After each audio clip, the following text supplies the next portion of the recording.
Hi! Today I'm going to be making some marbled paper with glitter.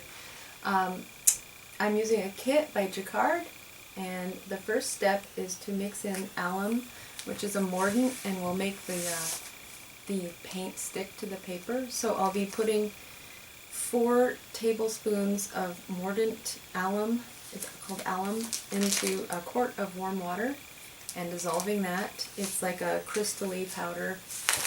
Then I'll be putting it in the tray and soaking about 10 pieces of paper to treat the paper before I get started with the marbling.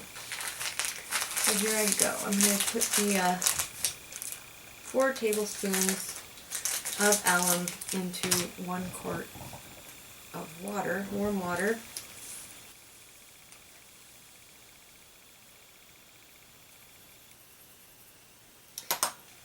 So after you let the paper sit in the mordant for about a half an hour, and then you line dry. And we have a line set up outside to dry.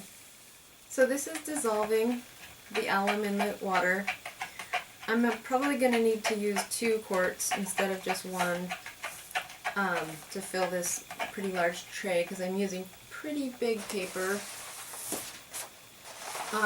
When you submerge the paper, you're going to want to do it 1 sheet at a time, and they need to sit for about 20 to 30 minutes.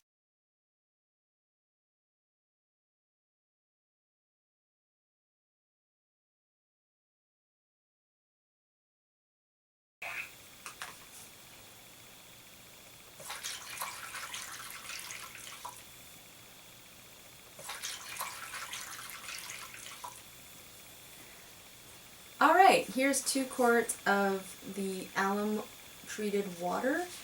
I'm going to individually dip each piece of paper in and let soak for 20 to 30 minutes.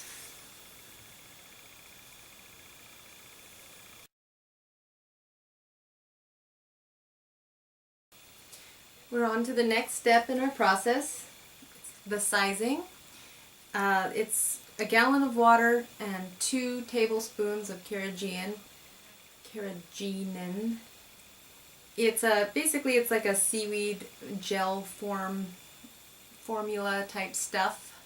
So I'll be putting that size in the tray and where it will sit, and I'll add the paint on top, marble it, and then lay the paper on top of that.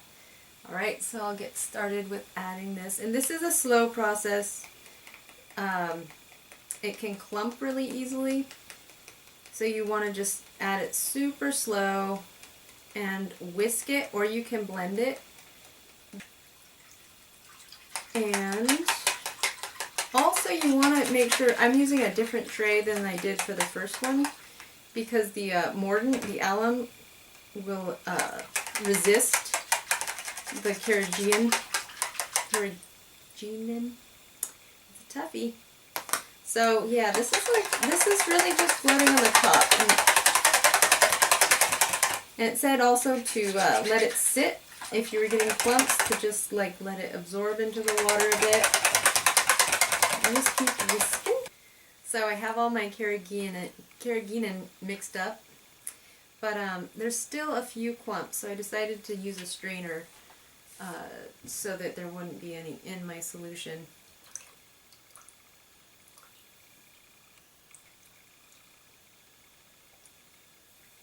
Alright, I'm going to start with my paints. I'm going to shake them up.